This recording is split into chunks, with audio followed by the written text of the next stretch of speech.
la pista del oro nazi. Abril de 1943. En el campo de concentración de Auschwitz, los cadáveres se apilan en el suelo. Los soldados nazis trepan por ellos. Extraen los dientes de oro y arrancan los anillos de boda de los dedos. Solo 3 años antes habían saqueado museos y galerías de arte de toda Europa, así como los bancos nacionales de los países conquistados. En 1945 Alemania ha acumulado propiedades robadas valoradas en miles de millones de dólares. El oro es fundido en lingotes. Pero al terminar la guerra todo ha desaparecido. ¿Qué pasó con el oro y las otras riquezas? La respuesta exige una larga investigación que se inicia en los campos de exterminio europeos y continúa en los bancos suizos, y de la que se encargará un grupo de hombres en persecución de quienes ocultaron aquellas riquezas. Esta es la historia de la caza del oro nazi, uno de los secretos mejor guardados de la Segunda Guerra Mundial.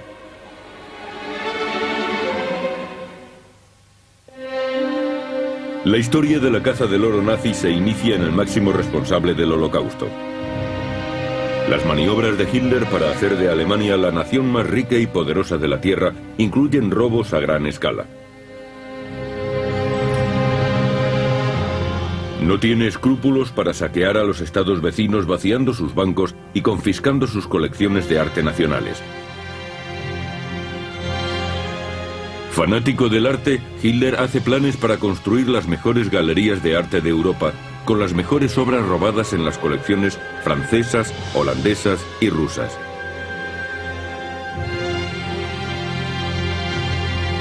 Necesita desesperadamente dinero para fabricar armamento. Su primera traición es hacia su propio pueblo. El odio racial subyace en el corazón del régimen nazi. Hitler culpa a los judíos alemanes de la derrota del país en la Primera Guerra Mundial, a pesar de que los judíos habían luchado como los demás alemanes. Los negocios judíos son boicoteados, las tiendas son cubiertas de pintadas antisemitas y sus propietarios humillados. Se incita a los nazis más violentos a que ataquen a los judíos en las calles. Muchos negocios judíos se ven obligados a cerrar. Los altos oficiales nazis se aprovechan del miedo para comprar las empresas judías por muy poco dinero. Los judíos ricos, como Luis de Rothschild, ven sus mansiones confiscadas y saqueadas.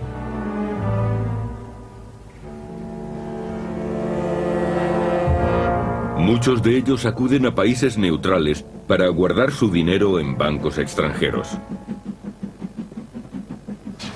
Pensaban que si ponían a salvo su dinero, de algún modo podrían negociar su propia salvación. Creían que estarían en situación de negociar siempre que tuviesen algo con lo que poder hacerlo. Por eso, querían sacar el dinero de allí, porque suponían que era su único billete hacia la salvación. Suiza es uno de los más famosos refugios financieros para los comerciantes judíos. Los bancos suizos son muy estimados por su seguridad y sus estrictas normas de privacidad. Los hombres de negocios judíos esperan recuperar sus fortunas cuando pasen los peores momentos de la opresión nazi. Pero la situación se agrava en Alemania. Durante la década de 1930, los oponentes políticos de Hitler son arrestados e internados en campos de concentración. A partir de 1942, los campos de concentración se convierten en campos de exterminio por el asesinato sistemático de judíos. La situación es indescriptible. Una vez llegados a los campos, cada uno de los presos es despojado de todos sus objetos de valor. A muchos de ellos les cortan el pelo al cero para utilizarlo como relleno en almohadas y colchones. Se despoja a los muertos de los objetos de valor que no se les habían retirado en vida. Los dientes de oro son arrancados de las bocas de los cadáveres. Unos pocos tienen más suerte. Se convierten en trabajadores en régimen de esclavitud. La mayoría muere en las cámaras de gas. No soy capaz de describirles cómo nos trataban. No nos trataban como a personas, sino como a animales. Nos examinaban la boca. Antes de hacernos entrar en las duchas, a mi padre le arrancaron las coronas de sus dientes. Y sí, dolía. Solo usaron unos alicates. Le sujetaron como a un caballo y así se las arrancaron. El oro robado lo fundían en lingotes que enviaban a las cámaras acorazadas del banco de las SS. Gran parte de ese oro acababa en bancos de Suiza, donde permanece oculto durante años. Pero Hitler no roba solo las fortunas de los judíos ricos. Antes de la guerra, banqueros, empresarios y otros hombres de negocios alemanes se ven obligados a concederle enormes préstamos y contribuciones políticas. Con ello esperan conseguir favores o simplemente sobrevivir en el Tercer Reich. El precio que hay que pagar para protegerse de Hitler y sus secuaces es muy alto. El que no paga acaba en un campo de concentración.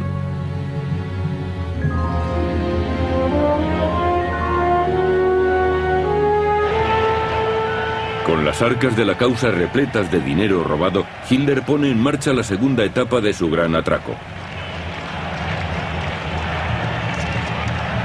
En 1938 las tropas alemanas entran en Viena. La excusa es la unión de todos los pueblos germanos bajo una misma bandera. A esta invasión la llaman Anschlag. Como parte de esta obligada unión con la Alemania nazi, el Banco Nacional de Austria liquida sus cuentas y todos sus fondos pasan al Reichsbahn alemán.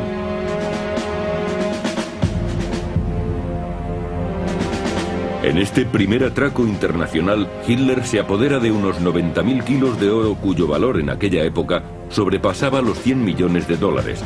El valor de hoy sería de unos 1.000 millones de dólares. Un año después, Hitler mira hacia Checoslovaquia. Con el pretexto de proteger a los alemanes que vivían en la Sudets, anexiona todo el país a su creciente imperio. Pero antes de que los alemanes se hagan con el control total del país, el Banco Nacional Checo en Praga tiene la precaución de desviar parte de sus reservas al Banco de Inglaterra a través de Suiza. Los responsables del Reichsbahn intervienen rápidamente y desvían hacia Alemania 40 millones de dólares del oro checo. Incluso siguen la pista del oro ya transferido a Gran Bretaña y obligan al Banco de Inglaterra a entregarles otros 26 millones de dólares en oro.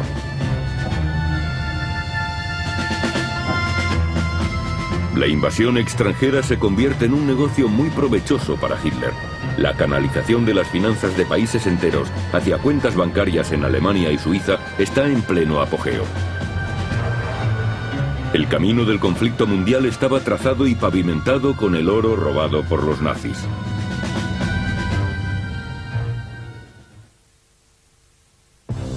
Septiembre de 1939. La oscuridad envuelve Europa. Gran Bretaña y Francia amenazan con entrar en la guerra si Alemania invade Polonia. Hitler les desafía, bombardea Varsovia y ordena a sus tropas que invadan el país. El alto mando nazi ya sabe cómo aprovecharse de la invasión de un país extranjero y pretende hacer lo mismo en Polonia. Pero cuando los nazis se abren paso hasta Varsovia, ven frustradas sus esperanzas. Los responsables del Banco de Polonia ya han sacado del país más de 60 millones de dólares en oro. El oro ha pasado por Rumanía y Turquía hasta Francia, donde ha quedado depositado en el Banco Nacional. Hitler se vuelve ahora hacia el oeste. Sus ejércitos se precipitan sobre Holanda. En mayo de 1940, los holandeses se rinden a los alemanes y los responsables del Reichsbahn desvalijan el Banco de Ámsterdam. Durante los 5 años siguientes, desvían 163 millones de dólares en oro hacia el Tercer Reich. Después caerá Bélgica, pero los responsables del Banco Nacional transfieren todo el dinero del país a bancos franceses. Junio de 1940. Las tres naciones pierden el control de sus fortunas nacionales cuando Francia cae en poder de los invasores alemanes. Pero una gran cantidad del oro polaco y belga ya ha sido enviado al puerto de Dakar, en el África Occidental. Un contingente anglo-francés intenta rescatar el cargamento, pero las unidades navales francesas de Vichy, ordenadas por los nazis, obligan a los aliados a retirarse. También se envían a la Martinica, otra colonia francesa de las Indias Occidentales, unos 200 millones de dólares del oro francés.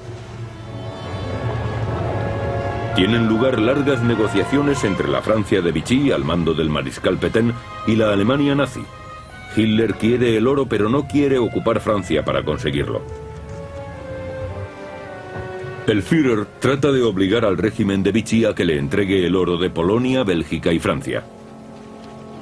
200 millones de dólares del oro belga acaban en las arcas nazis. Pero a finales de 1942, cuando los franceses parecen dispuestos a entregar el oro polaco, los aliados salen victoriosos en el norte de África. A los nazis se les corta por completo el camino al oro almacenado en el África Occidental. Las conquistas nazis originan el mayor movimiento de dinero de la historia mundial. Las reservas de países enteros desaparecen. Una marea de oro mantiene a la guerra en pie. Pero ¿dónde esconden los nazis el tesoro? Una parte está depositado en el Reichsbank, en Alemania. Pero la parte más importante se ha utilizado para adquirir algo aún más valioso, moneda fuerte. Hitler necesita dinero en efectivo para pagar las armas. Y el mejor sitio para cambiar el oro robado por moneda fuerte es la capital de la banca europea, Suiza.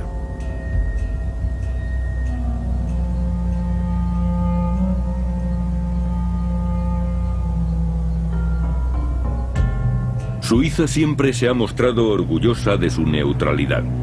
Utiliza esta postura internacional para aumentar su reputación como refugio seguro para el dinero extranjero. Sus bancos prosperan gracias a su afamada seguridad, privacidad y justo trato. Pero en la Segunda Guerra Mundial esta imagen enmascara un secreto terrible.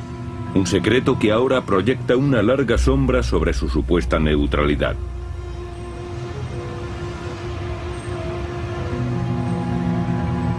Los suizos proclaman que se mantienen al margen de la Alemania nazi, pero el hecho es que están muy relacionados con el Tercer Reich.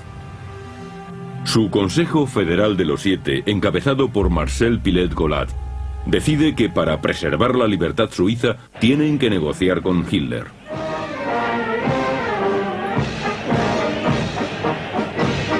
Esto significa que Suiza no abrirá sus fronteras a los miles de refugiados judíos que esperan escapar a un territorio neutral y que han depositado muchos millones en sus bancos. Hacerlo sería provocar a los nazis. Eso habría enfurecido a Hitler, que habría decidido atacar a aquella gente si hubiera ayudado a los judíos. Un método que usaban los alemanes para facilitar el trabajo de la policía fronteriza suiza era imprimir una J en los pasaportes judíos. Und wir mussten ein Foto haben, wo das linke Ohr ist sichtbar war, also wie für die Verbrecherkartei. Und dann hat man müssen Fingerabdrücke geben und es ist natürlich schon sehr diskriminierend und für viele hat das bedeutet, dass sie dann einfach zurückgewiesen worden sind. Man hat sie gerade erkannt und das ist das Todesurteil gewesen. Los judíos que llegan a la frontera suiza son devueltos para enfrentarse a una muerte segura en los campos de exterminio nazis. Muchos judíos detenidos en la frontera suiza se suicidan para no volver a Alemania. Hitler hace que en Suiza laven su oro y lo conviertan en moneda fuerte con la que paga las armas que necesita para continuar la guerra. Muchas de esas armas se fabrican en las factorías suizas.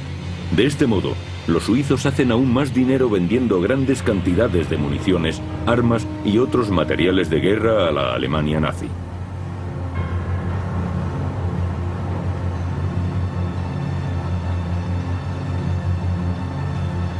Debido a la supuesta neutralidad de Suiza, sus fábricas de armas no pueden ser bombardeadas por los aliados, aunque dichas armas vayan a engrosar la maquinaria de guerra hitleriana. Mientras los bombarderos británicos y estadounidenses destruyen fábricas de armas alemanas, las intocables factorías suizas continúan produciendo armas en grandes cantidades. Había un documento que pudimos leer y que me parece curioso. Lo enviaba el jefe de personal al secretario de Estado en 1943 y decía que nuestros bombardeos en Alemania eran bastante ineficaces porque los suizos seguían suministrando todo el material de repuesto. Para empeorar la situación, la Fuerza Antiaérea Suiza derriba a los bombarderos aliados que invaden por error su espacio aéreo. Es uno de los mayores actos de hipocresía de la guerra. Pero aún falta lo peor. Hay pruebas recientes que demuestran que Suiza permitió el paso a través de su territorio a los trenes alemanes que transportaban esclavos. El ferroviario suizo Otto Frey recuerda que le ordenaron mantenerlo en secreto. Ab und zu hat man da schon etwa Hilferufe gehört, aber das ist also minim gewesen. Die sind natürlich auch vom Ausgangsbahnhof Gasso sind die vorgemeldet worden und man hat dann die mit einer gewissen Sorgfalt müssen behandeln, dass sie schlanker weg wieder zu der Schweiz ausgekommen sind. E incluso los trenes destinados a los campos de la muerte de Hitler pasaban por estaciones suizas. Zúrich, 1943. Se detiene un tren que transporta judíos italianos. Una mujer recuerda con espanto la noche en que le pidieron que llevase sopa a la estación. Había una oficial de la Cruz Roja, una mujer que nos dijo que los trenes llegarían por la noche, que llevásemos linternas y que fuésemos en grupos de 4.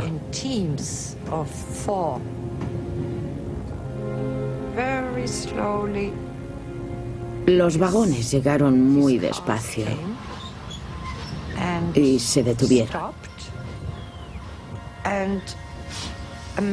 Un hombre salió de la estación. Y una de las cosas que recuerdo es que aunque estaba muy oscuro, cuando se abrió aquel vagón, el hombre, la cara que se asomó, era muy blanca. Había una gran tensión. Y recuerdo que yo pensaba qué pasaría si de repente toda aquella gente empujase a aquel hombre y saliese en tropel del vagón. Yo estaba preocupada. Por un lado deseaba que escapasen, pero por otro lado no quería que salieran. Sabíamos que iban a Alemania, sabíamos que eran judíos, habíamos oído hablar de los campos de concentración. El Estado suizo no es inocente en lo que respecta a los peores crímenes del régimen nazi. Pero incluso cuando la guerra se vuelve contra Hitler, los suizos hacen buenos negocios.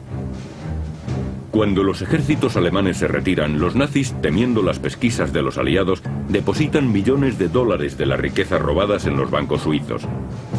Con dicho dinero se pretende financiar uno de los proyectos más perversos de Hitler, la infraestructura del Cuarto Reich.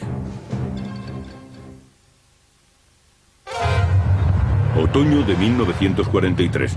El sueño de Hitler, un imperio nazi que se extienda desde el Atlántico a los Urales, comienza a disiparse.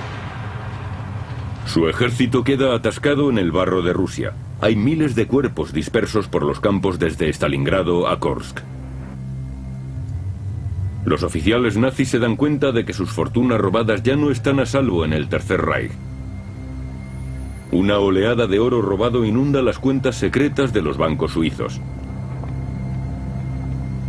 Los tesoros artísticos robados se subastan en las galerías de arte suizas. La recaudación será utilizada para escapar de la justicia internacional. Pero en 1944 los agentes de la inteligencia británicos y estadounidenses investigan dichas transacciones. Inician la llamada Operación Refugio Seguro. Su misión: perseguir, localizar y recuperar el dinero nazi que está siendo transferido a países neutrales. Las revelaciones resultan impresionantes. Protegidos por el secreto que garantizan las leyes suizas, Entre 1938 y 1945, los nazis transfieren a Suiza bienes por valor de 6.000 millones de dólares. Hoy en día, el valor equivalente sería como mínimo 60.000 millones de dólares. La mayor parte de este dinero está destinado a ayudar a escapar a los oficiales nazis.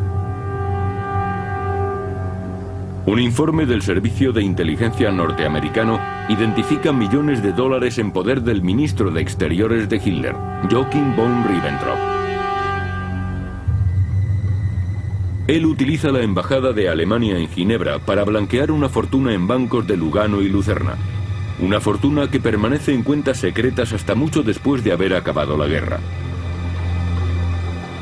Ribbentrop también puede haber ayudado al traspaso de fondos de magnates de la industria alemana que planeaban reconstruir sus imperios económicos después de la guerra. Pero el oro escondido no le sirve de mucho a Ribbentrop. Es juzgado en Nuremberg en 1945 y declarado culpable de crímenes de guerra. 11 meses después, es ejecutado en la horca.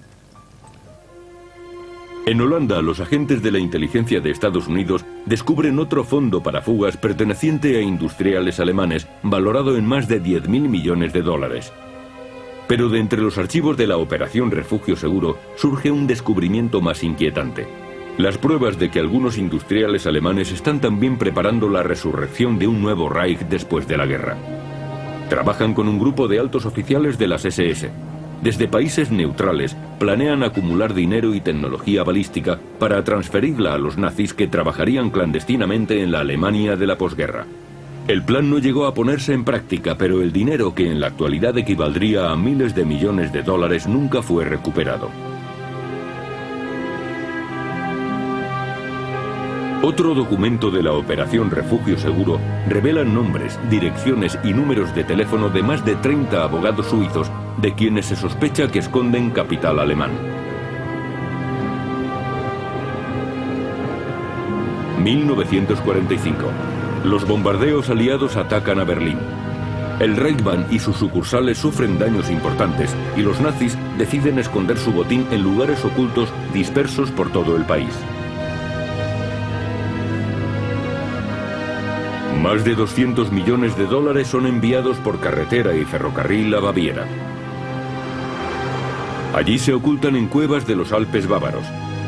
La mayor parte es recuperada por los aliados al acabar la guerra, pero 20 millones de dólares no llegan a encontrarse.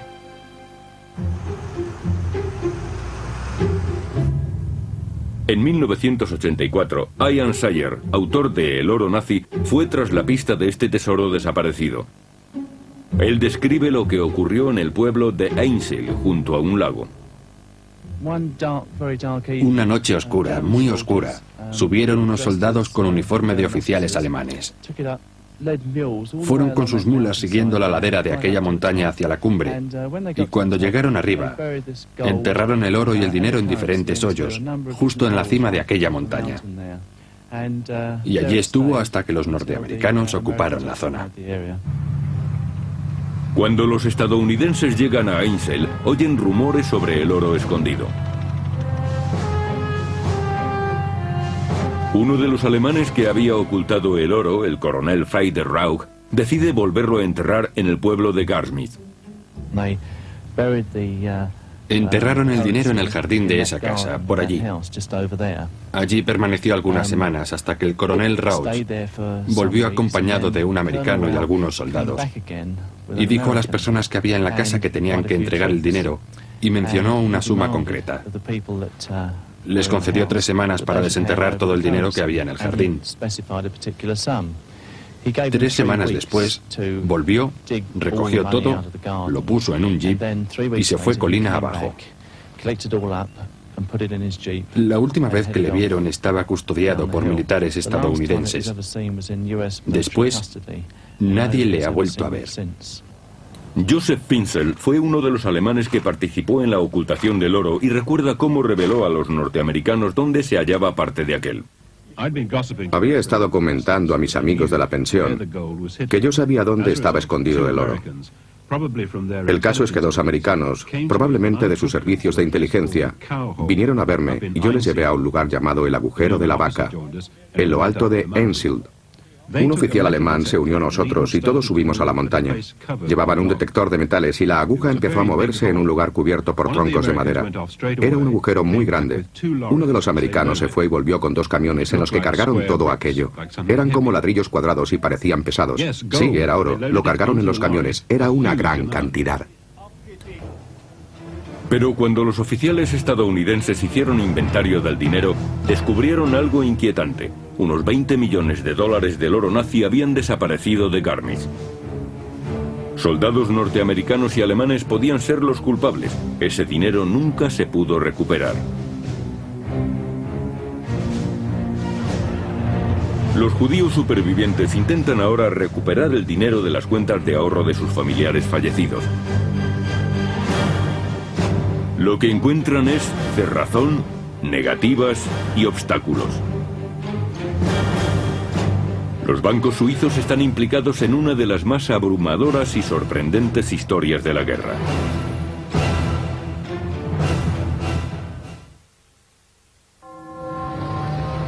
...1945... fin de la guerra en Europa. Soldados norteamericanos descubren parte del oro robado por los nazis en las montañas del sur de Alemania. En la mina de sal de Kaiseroda descubren oro y dinero del Reichsbank. El botín de los saqueos de las SS. Piedras preciosas. Títulos de acciones. Y dientes de oro de las víctimas de los campos de concentración. Descubren también muchos tesoros culturales robados, incluyendo obras del Renacimiento y el Barroco.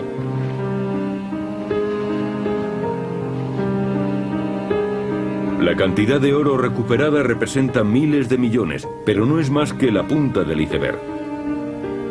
Las reservas de países enteros siguen aún escondidas en cuentas de bancos suizos.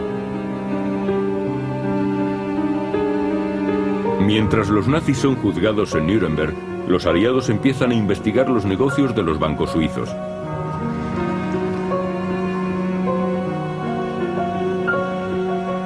Durante la investigación de las cuentas alemanas en bancos de Suiza, los activos suizos en Estados Unidos y Gran Bretaña quedan congelados. Muchos de los jefes nazis se enfrentan a la pena de muerte en Nuremberg, pero tales sentencias no se pueden aplicar a los directores de los bancos suizos que almacenan su oro. El país sigue siendo un refugio neutral entre el oeste capitalista y el este comunista.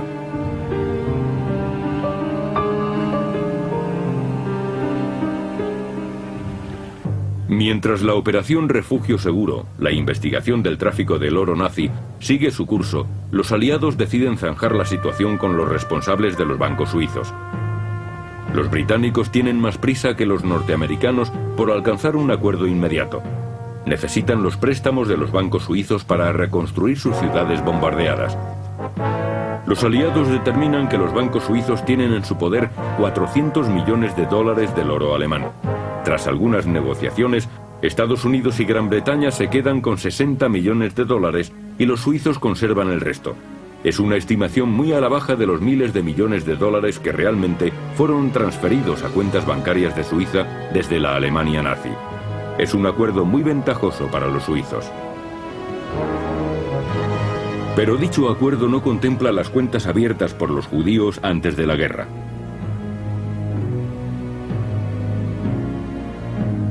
Y cuando las víctimas del Holocausto y sus parientes acuden a recuperar el dinero de sus familiares, los bancos suizos se lo impiden. ¿Qué están ocultando?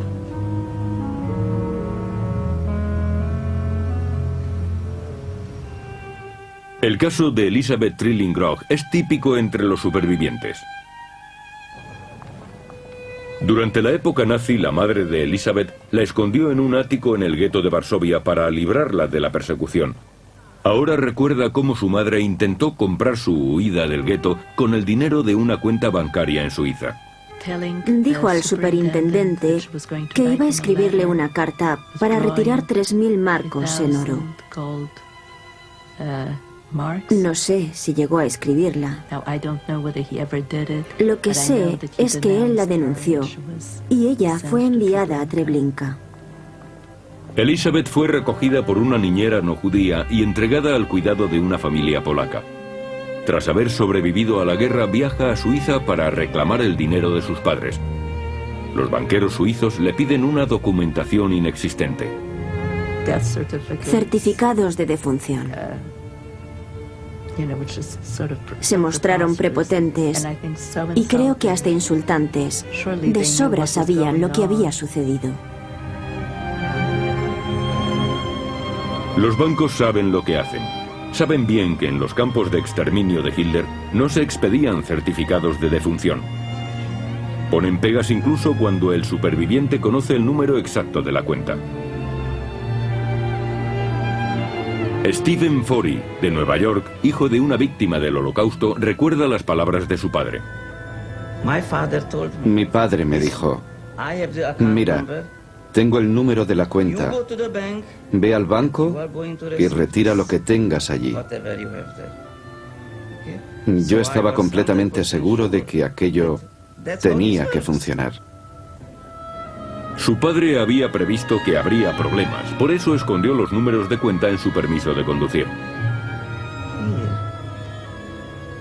Aquí están los números. Aquí hay 4 números.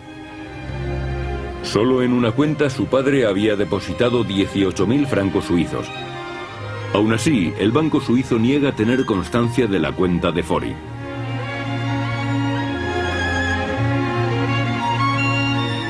Incluso después de anunciar la existencia de 775 cuentas que no habían tenido movimientos desde la guerra, se niegan a publicar una lista con los nombres de los titulares de dichas cuentas.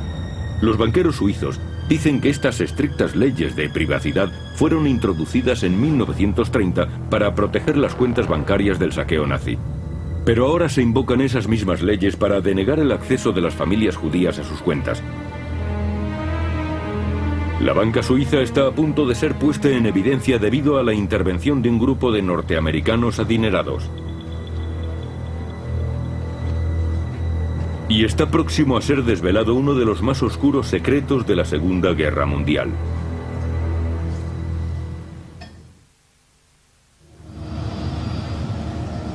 ...1995... 50 aniversario del final de la Segunda Guerra Mundial. Muchos supervivientes del Holocausto y sus familiares aún sufren las injusticias de la guerra. Durante años los bancos suizos han continuado rechazando sus reclamaciones. Es hora de recibir ayuda de alguien poderoso. La ayuda llega finalmente de un multimillonario que preside el Consejo Mundial Judío. Habiendo oído que a los supervivientes del Holocausto se les negaba el derecho a su dinero, Edgar Bronfman decide volar hasta Berna y enfrentarse a los banqueros suizos.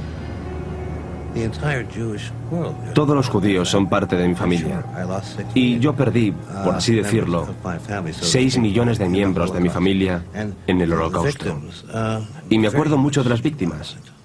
Y también me acuerdo mucho de los supervivientes. Israel Singer colabora con él. La Segunda Guerra Mundial fue claramente un combate entre el bien y el mal, y los suizos decidieron permanecer neutrales en esa batalla entre el bien y el mal. Reciben una fría acogida. Los suizos les acusan de preparar un complot para desacreditar sus bancos. Tras largas negociaciones, los banqueros suizos dicen que han encontrado algunas cuentas judías antiguas y ofrecen pagar 32 millones de dólares, una parte de la cantidad depositada en los años 30. Aquello debía ser el final. Aquí está el dinero, tómenlo y disfrútenlo. Pero yo supe entonces que aquello iba a ser una batalla muy, muy dura. Los suizos esperan cortar de raíz el escándalo realizando su propia investigación. Septiembre de 1996. La Cámara Baja del Parlamento suizo vota a favor de un profundo estudio histórico de las relaciones financieras entre Suiza y la Alemania nazi. De vuelta a Nueva York, Bowman consigue tener acceso a una documentación de la época de la guerra que prueba que hubo una confabulación entre los suizos y los nazis. Bowman está muy satisfecho de poder revelarlo, pero además le queda otro recurso. El Comité de Banca del Senado de Estados Unidos, presidido por Alphonse D'Amato, se une a la lucha para abrir las cuentas bancarias. El comité tiene facultades para cerrar las sucursales bancarias suizas de Wall Street. Esta presión hace que los suizos escuchen. En una conferencia de prensa en enero de 1997, el senador D'Amato da a conocer algunos documentos que incriminan a los bancos suizos. For the first time since our inquiry began last December, we have documents confirming that the Swiss were actively and directly involved in shipping gold for Nazis. These documents show that the Swiss claim of neutrality in World War II was pure nonsense. Cita informes de la inteligencia norteamericana redactados durante la guerra que hablan de la ayuda suiza para sacar el oro nazi de Alemania. In January 1946, we have a memo directed to William Donovan. He was the head of the OSS at that time, which was a predecessor to the CIA. The document indicates that high-level Swiss uncovered trails of 280 truckloads of German gold bars sent from the Swiss to Spain and Portugal between May of 1943 and February 1944. 280 truckloads of gold. En la misma conferencia de prensa, Elan Steinberg del Consejo Mundial Judío desvela la procedencia de gran parte de ese oro. The gold in those trucks included the gold of wedding rings, the gold from gold watches, and even, as we now know, its most grisly form, the gold teeth literally ripped from the mouths of the death camp victims. Hasta el presidente Clinton se muestra dispuesto a desclasificar archivos secretos de la guerra. Ante estas demoledoras revelaciones, la resistencia de los bancos suizos empieza a derrumbarse. Para su desesperación, Christoph Meili, guarda de seguridad de un banco, huye a América con archivos del banco anteriores a la guerra. Consiguió rescatar documentos que iban a ser destruidos, pero ahora teme por su vida. Und es sind zwei, sie hatten die Blätter aufeinander gelegt und gerollt und hatten die unter meinem Hemd hinein und hatten das einmal in meinem Kasten, meinen Umkleidekasten gebracht. Dann bin ich zurück und habe das Buch von 1920.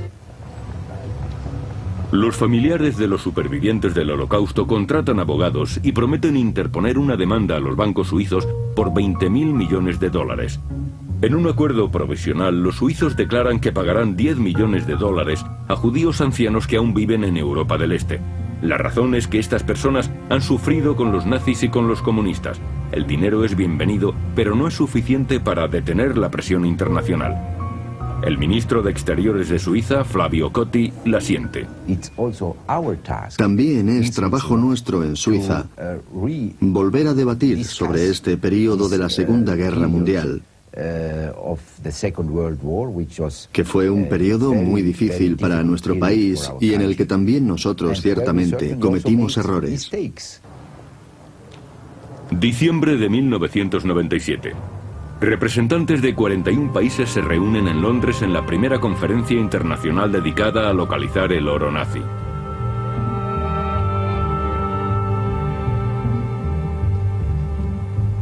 Delegados de Polonia y Austria reclaman 5 toneladas de oro robado que se habían depositado en las cámaras de los bancos aliados para su custodia durante la guerra. Declaran que entregarán todo el dinero reclamado a un fondo para los supervivientes del Holocausto. Entre los delegados se encuentra el subsecretario de Estado de Estados Unidos, Stuart Eizenstat. And therefore, we call on all concerned here in London and those elsewhere to accelerate the pace and complete their great task before we enter the new millennium. The work of the historical commissions underway in so many countries should be completed by then.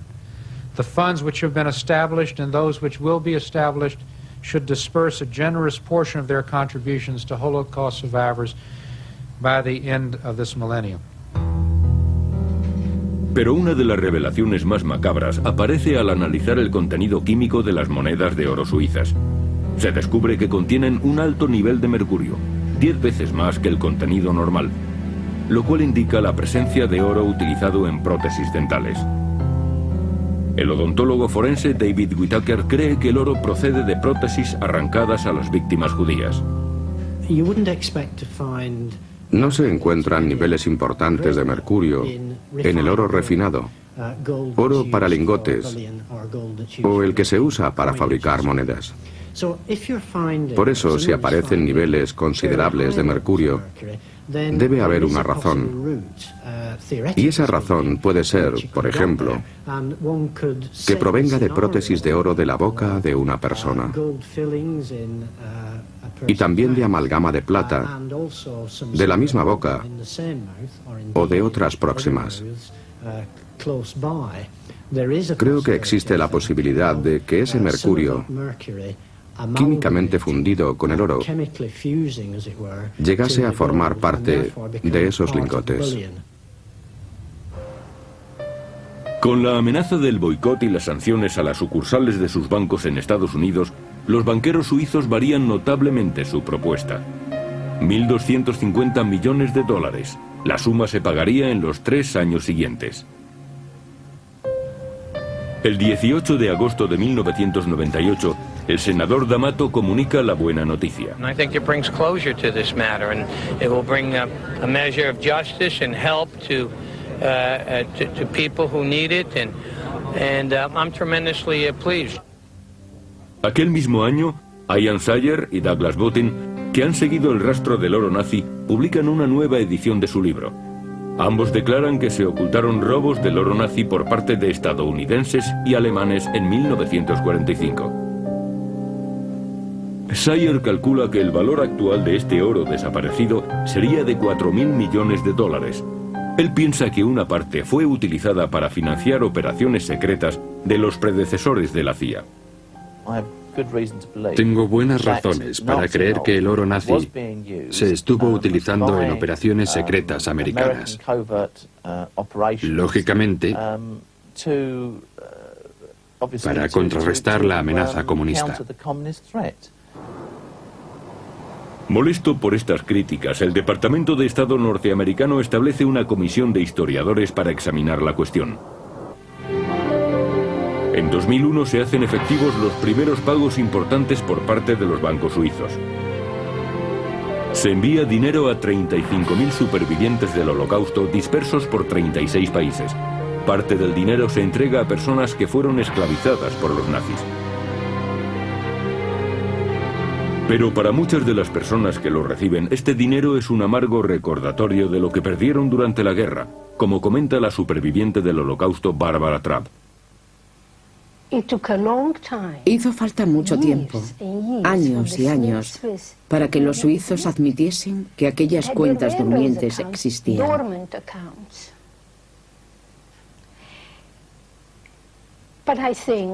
Pero pienso que más vale tarde que nunca, aunque hay amargura en mi corazón. Tras décadas de engaños, los bancos suizos han saldado finalmente sus cuentas con las familias de las víctimas del Holocausto. Pero meticulosas investigaciones revelan algo difícil de explicar. ¿Cómo Suiza pudo llegar a hacer un pacto con los nazis y sacar partido de él? Hoy en día, sigue siendo uno de los aspectos más oscuros de la Segunda Guerra Mundial.